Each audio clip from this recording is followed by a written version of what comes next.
Hello दोस्तों, मैं के चौहान आहान एकेडमी में आप सभी का स्वागत करता हूं। दोस्तों, आज हम सीटेट के लिए चैप्टर 2 पढ़ेंगे, जिसमें हम पढ़ेंगे आरंभिक मानव की खोज, जो हमारा सोशल साइंस या फिर सोशल स्टडी के लिए पेपर 2 में जो क्वेश्चन पूछे जाते हैं। आज हम चैप्टर 2 पढ़ेंगे। चैप्टर 1 में अपलोड कर चुका हूं और उससे रिलेटेड सीटेट में जो प्रश्न पूछे गए हैं और अदर प्रश्न जो पूछे जा सकते हैं, उसकी मैंने एक सेपरेट वीडियो बनाई है, आप उसे भी जाकर ज़रूर देखें। और आपने थंबनेल के अकॉर्डिंग आपने देखा होगा कि सोशल साइंस में बच्चों के 50% मार्क्स नहीं आ पाते, जिसके कारण उनके सीटेट क्वालिफाई वो नहीं कर पाते। ठीक है, तो आप सीटेट के जितने भी मैं आपको चैप्टर प्रोवाइड कर रहा हूँ, आप उसे अच्छे से तैयार करें और आपके 60 में से 50 अबव नंबर आएंगे ही आएंगे। ठीक है, क्योंकि इससे रिलेटेड चैप्टर से रिलेटेड जो एग्ज़ाम में क्वेश्चन पूछे गए हैं वो आपको मैं दे रहा हूँ चैप्टर के साथ साथ। ठीक है, और अदर क्वेश्चन जो आ सकते हैं। ठीक है, तो चलिए चैप्टर की शुरुआत करते हैं आरंभिक मानव की खोज में। ठीक है,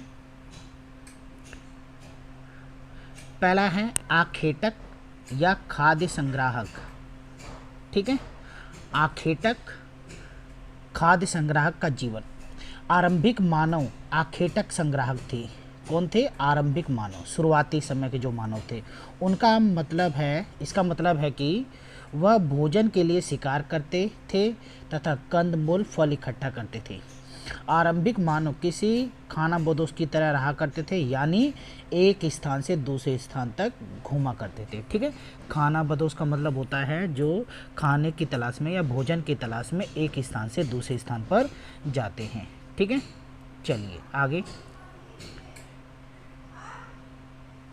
आपको ध्यान रखना है खानाबदोश के जीवन का कारण।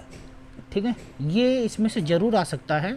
ये एक पेपर में क्वेश्चन आया हुआ था और ये चारों ऑप्शन उसमें दिए गए थे, मगर उसमें से पूछा था कि इसमें से कौन सा ये कारण नहीं है। तो आपको ये 4 कारण हैं इसके, ये 4 कारण पढ़ने हैं।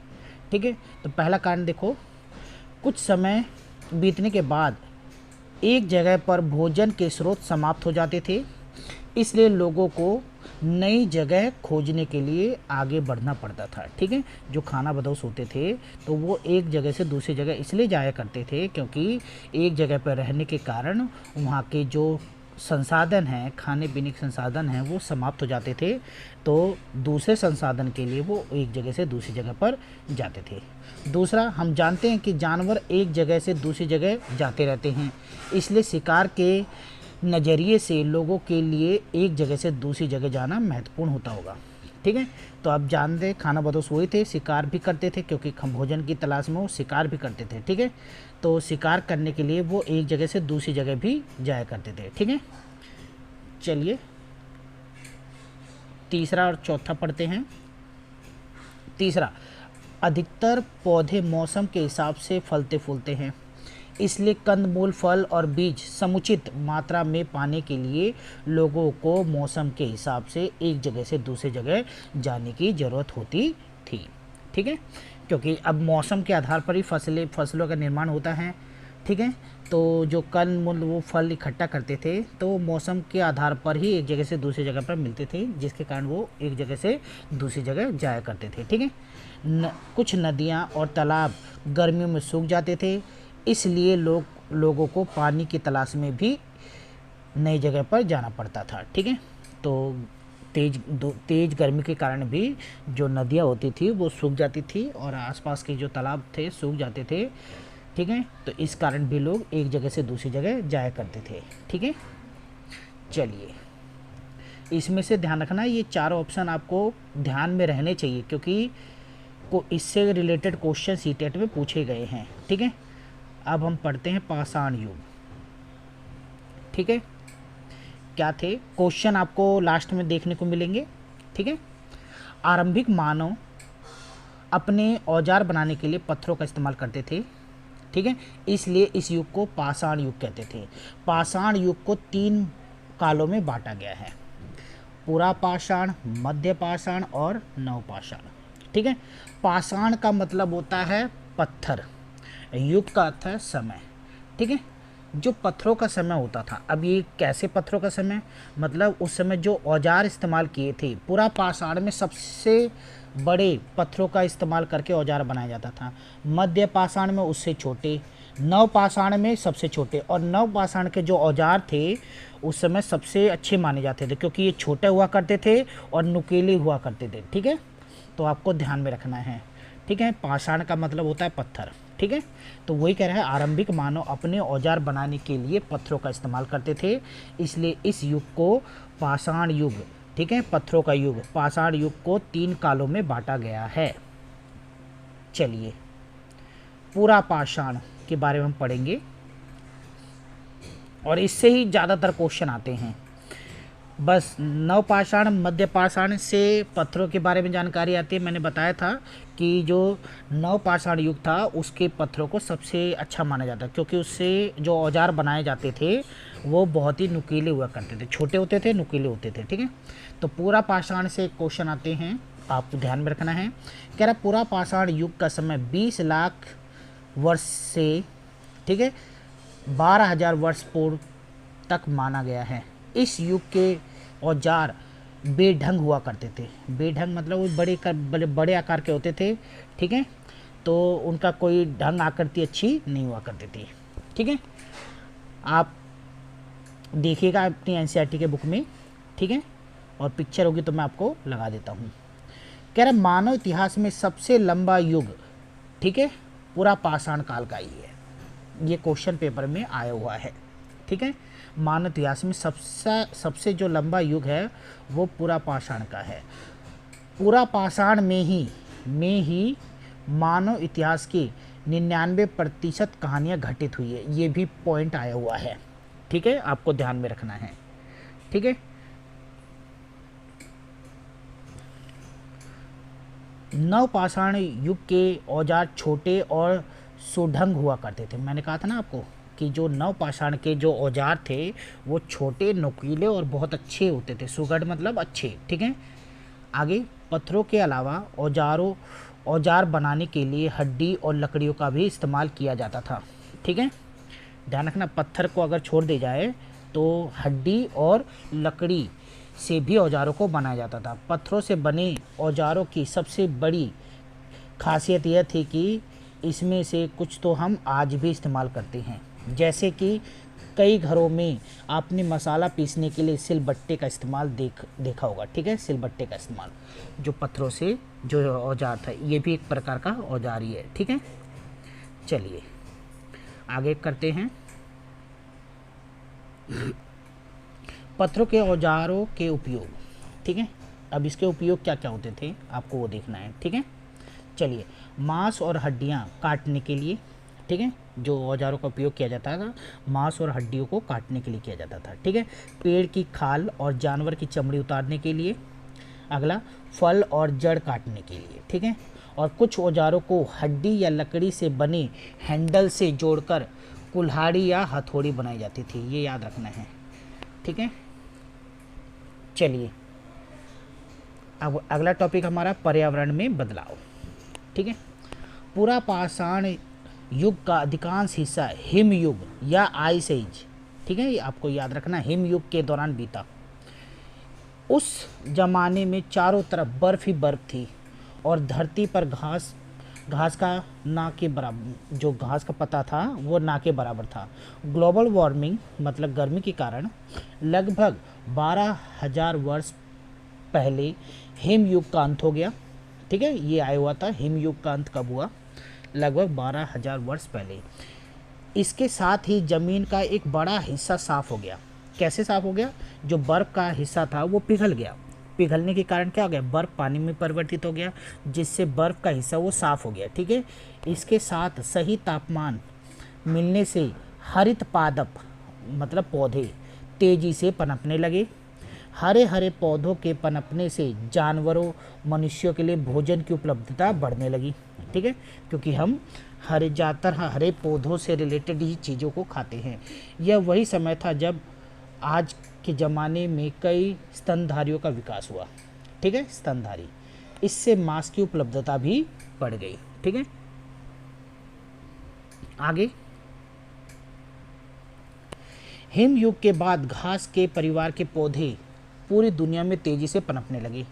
धान, गेहूँ, मक्का जैसे, देखो ये पार्ट आया है। ठीक है, घास के परिवार के पौधों के नाम बताओ। धान, गेहूं और मक्का, ये पेपर में बहुत बार पूछा गया है, आपको ध्यान रखना है इस पॉइंट को। ठीक है, धान, गेहूं और मक्के जैसे पौधे घास के परिवार के सदस्य हैं, यानी हमारे भोजन का अधिकांश हिस्सा घास के परिवार से मिलता है। यह वही समय रहा होगा जब लोगों ने अनाज का इस्तेमाल करना शुरू किया था। इस पॉइंट को आप नोट कर लीजिएगा। ठीक है, कि घास के पौधे परिवार के सदस्य कौन कौन से हैं। ठीक है, ये ऐसे सीटेट में क्वेश्चन पूछा गया था, तो आपको ये ध्यान रखना है। नेक्स्ट हम पढ़ेंगे लोग कहाँ रहते थे। नंबर 1, पुरापाषाण युग में लोगों के रहने के लिए कुछ प्रमुख स्थान नीचे दिए गए हैं। पहला, भीमबेटका जो आज के समय में मध्य प्रदेश में है। हुंसगी जो कर्नाटक में है। ठीक है, कोरनूल की गुफाएं जो आंध्र प्रदेश में है। ठीक है, भीमबेटका, ध्यान रखना कि एक पुरापाषाण स्थल पूछ सकता है, तो आपको ध्यान रखना है ये पुरापाषाण स्थल हैं। ठीक है, और सबसे ज़्यादा ऑप्शन में तो ये भीमबेटका आता है जो आज के समय में मध्य प्रदेश में है। ठीक है, आपको ध्यान रखना है। चलिए आगे, इन स्थानों की दो विशेषता इस तरह है। अब इन स्थानों की जो विशेषता है वो आपको ध्यान रखना है। पहला देखो, ये स्थान नदी के निकट है। ठीक है, अब इसका मतलब क्या है? इसका मतलब है कि पानी की कोई कमी नहीं रही होगी, इस क्षेत्र में पानी की कोई कमी नहीं होगी, क्योंकि पानी वाले क्षेत्र में ही लोग बसते हैं। ठीक है, ये स्थान दक्कन के पठार पर है। ठीक है, अब इसका मतलब क्या है? दक्कन के पठार में प्रचुर मात्रा में पत्थर है। ठीक है, यानी औजार बनाने के लिए कच्चा माल प्रचुर मात्रा में उपलब्ध होगा, कि औजार बनाने के लिए ये सहायक होंगे, क्योंकि उस समय पत्थरों के औजार बनाए जाते हैं, पत्थर, लकड़ी और हड्डी से। ठीक है, तो ये दक्कन के पठार, ठीक है, इनकी विशेषता ये है, आपको ध्यान रखना है। चलिए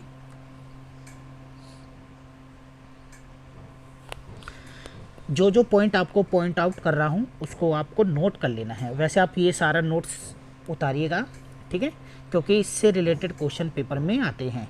ठीक है, अब हैं कुछ क्वेश्चन हो सकता है छूट भी जाएं, ठीक है, सीटेट के, मगर जितने क्वेश्चन हैं मैक्सिमम आएंगे या अलग से आ सकते हैं, वो क्वेश्चन आपको मैं प्रोवाइड करूँगा। ठीक है, अब क्या है? उद्योग स्थल। कुछ स्थानों पर औजार बनाने के लिए प्रचुर मात्रा में पत्थर मिले हैं। ऐसे स्थानों को, ठीक है, या स्थानों का इस्तेमाल औजार बनाने के लिए किया जाता था। ठीक है, कुछ स्थानों पर औजार बनाने के लिए प्रचुर मात्रा में पत्थर मिले थे। ऐसे स्थानों का इस्तेमाल औजार बनाने के लिए किया जाता था।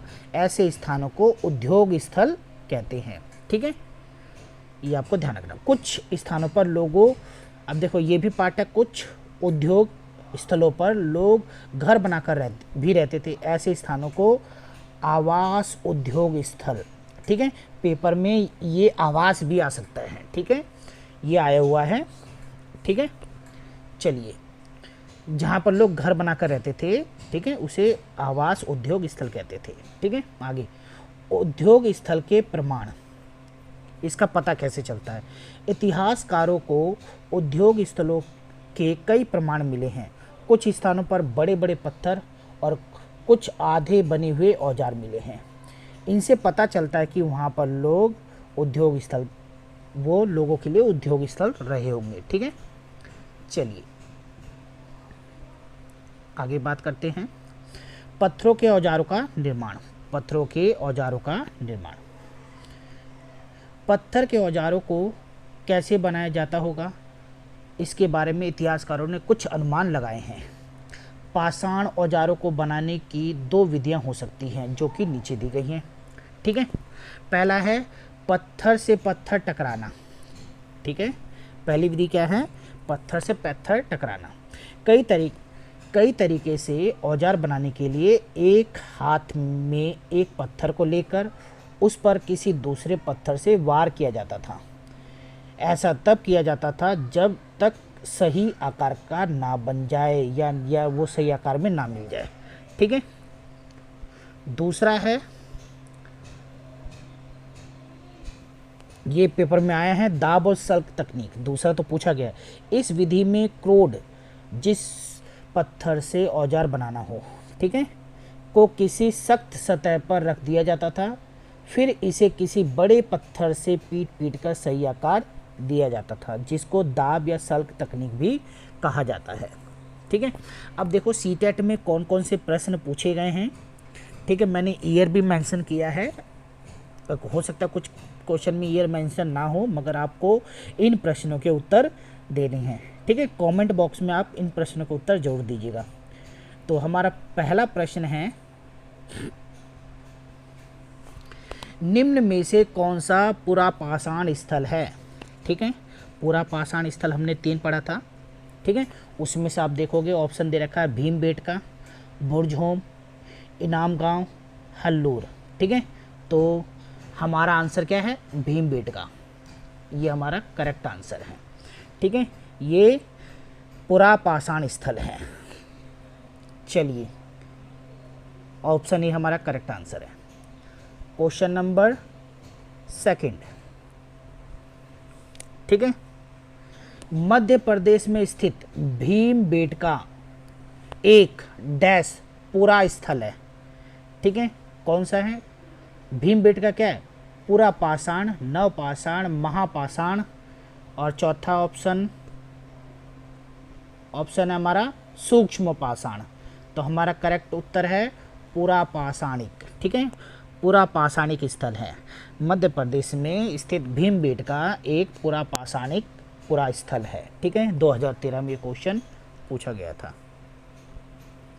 आगे तीसरा क्वेश्चन हमारा,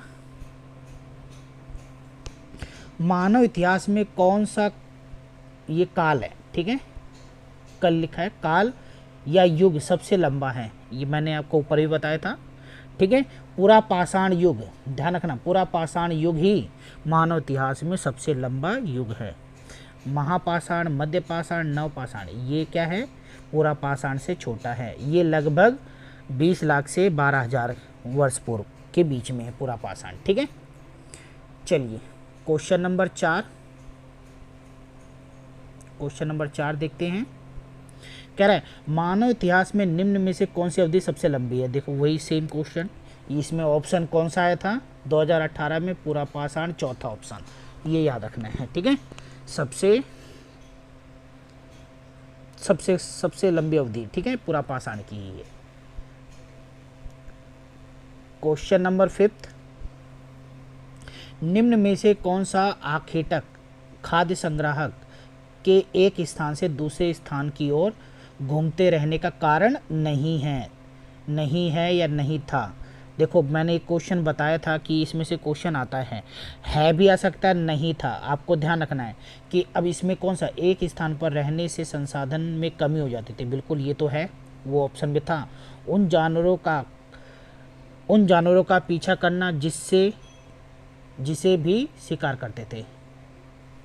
ठीक है, उन जानवरों का पीछा करना जिसका वो शिकार करते थे। ठीक है, जिसका वो शिकार भी करते थे, ये ऑप्शन में होगा। ठीक है, आगे संसाधनों के लिए अन्य आखेटक संग्राहक समूह से संघर्ष करना, ये उस ऑप्शन में नहीं था। जल संसाधनों की खोज करना, ये भी था। तो ये पॉइंट तो 3 पॉइंट तो हमारे थे। अब इसमें यही पूछा है कि घूमते रहने का कारण क्या नहीं था, तो हमारा नहीं था वाला ही करेक्ट आंसर होगा। इसलिए आप जब भी सीटेट में क्वेश्चन पढ़ें, पूरा पढ़ें, क्योंकि क्वेश्चन हो सकता है आप पूरा ना पढ़ेंगे तो क्वेश्चन गलत हो सकता है। ठीक है, तो कारण था या नहीं था। ठीक है, तो हमारा ऑप्शन सी करेक्ट आंसर है। चलिए, ठीक है, अगले जो क्वेश्चन है वो आपको सेकंड पार्ट में मिलेगा, क्योंकि अभी ये फर्स्ट पार्ट के लिए मैंने इतना ही कराया है, क्योंकि हम आग की खोज, नवपाषाण, उसके बारे में पढ़ेंगे। ठीक है, और उससे रिलेटेड क्वेश्चन आपको उसी पार्ट में मिलेंगे। ठीक है, तो मिलते हैं नेक्स्ट क्लास में। ठीक है।